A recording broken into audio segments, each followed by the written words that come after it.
Yung pinaka-importante, stay hydrated. Yan. Water, inom tayo ng maraming water. Importante yan kung pwede nga, ewan ko, kahit ako, may time na yung sa trabaho ko, puyat ako, but then I still have to sing, di ba? Kahit puyat. Pag-gising mo, minsan rough yung lalamunan mo. Pero inuman mo lang ng inuman ng tubig. At least mamit mo yung 3 liters a day. Hindi mo naman kailangan na inumin mo kaagad yung 3 liters in one sitting, di ba? Pero at least laging ganyan maya-maya, iinom ka ng tubig. Kasi ang laking bagay niyan na hydrated and moist yung lalamunan.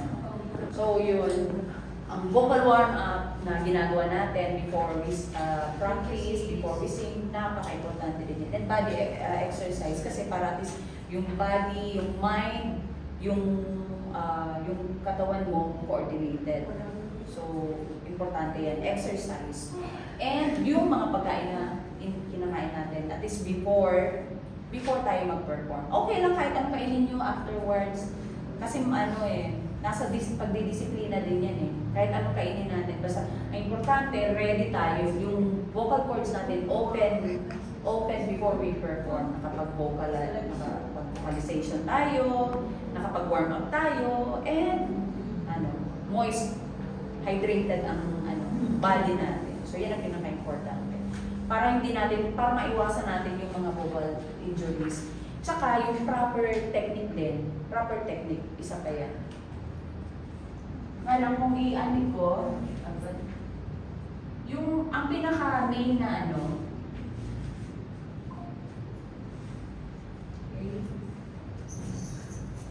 ang pinaka-main na na dapat magamit natin, at least kung gagamitin natin yung proper technique is coming from the diaphragm, singing from the diaphragm. Kasi yun ang pinaka-importante kasi kaya pa-practice tayo ngayon ng isang exercise na magpapa-strong ng diaphragm natin. So, yan. Okay, bago tayo mag-start, bago natin ito kantayin, kailangan warm up muna tayo. Asan na po yung spare na Ito na. Huwag tayo kakain ng Hindi doon, sino kumakain naman eh? Actually, may iba na kaya eh. Yung sa mga pro, pwede yun eh. Kasi alam na nila, gagawin nila yung lilinisin na nila yung lalamunan nila. Pero actually, mas advisable na talagang clear yan. Kaya nga, di ba, may exercises tayo na ginagawa. Nag-prep tayo, nag-vocalization tayo para talagang ma-open yung vocal cords natin. Talagang warm up talaga na sinasabi. So, yun, kailangan, importante na hydrated. Tapos, iwas tayo sa mga pagkain na although, hindi siya sinasabing bawal talaga yung mga manghang, yung mga mani. Pero, at least before the performance, kailangan nakaka-prepare tayo. Isa yun sa mga paghahanda natin. Kasi pag kumakanta ka, bigla akong bilangin pa ng mani, lumabas pa na, naubo ka ng konti, o nainig ka pa. Mga ganon. So yan, how to prevent? 1, 2, 3, stay hydrated. Yan.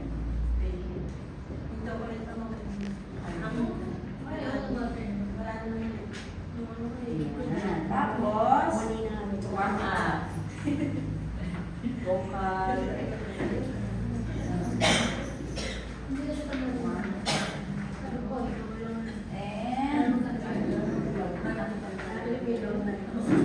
And exercises.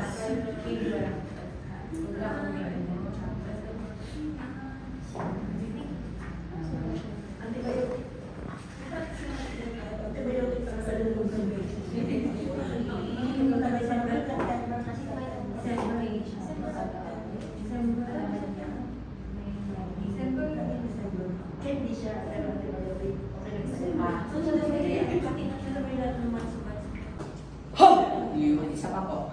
Push. Yun. Okay.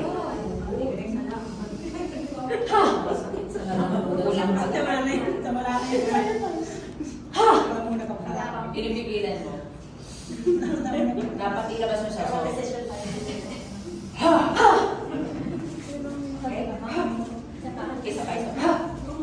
Loud. Okay. Yung loud na.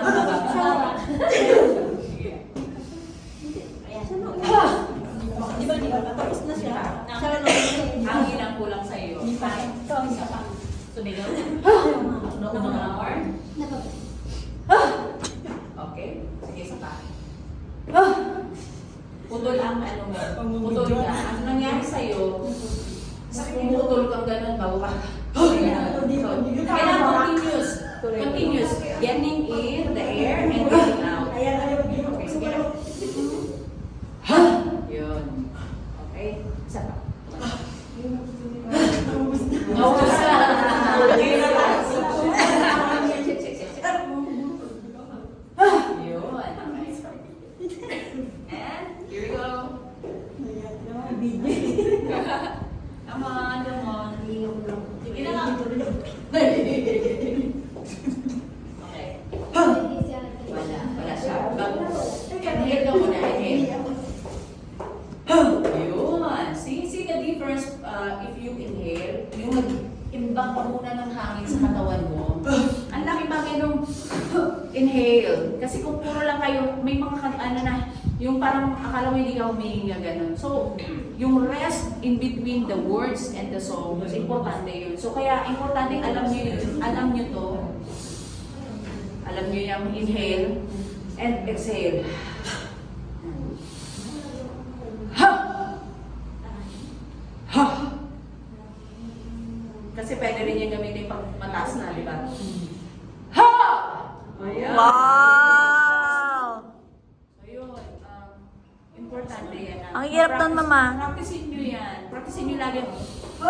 Alam ko, very simple lang siya, no? Pero kailangan, it's very essential. Part ng pagkakanta is yung breathing. Mama, ang hirap ng higher level? Ha? Ang hirap ng higher level. Hindi, kasi minsan diba, pag nagbubuga na tayo, yung mga ganun.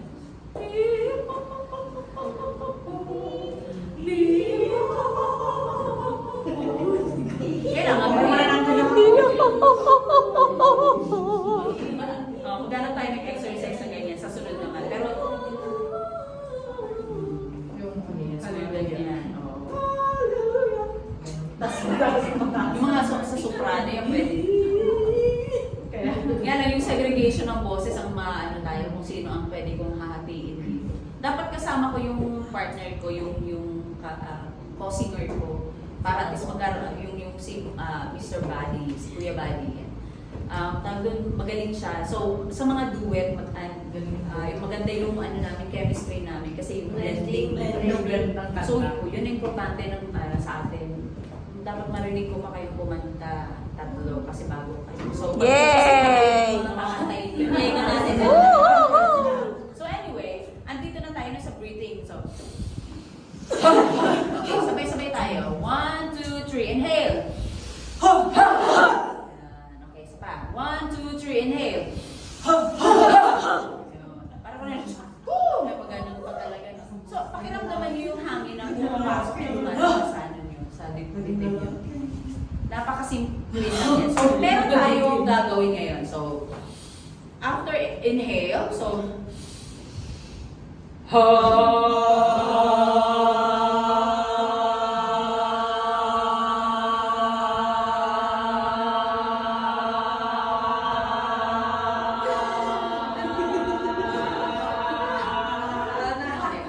hindi tayo ready dyan. So, gagawin natin yan. Isa-isa kayo. Orasan natin yung breathing nyo. So, yan yung pampatatag ng stamina natin, pampatatag ng diaphragm natin, which is very important kapag kumanta tayo. So, isa-isa tayo magkakanta ng ganyan natin. Oh.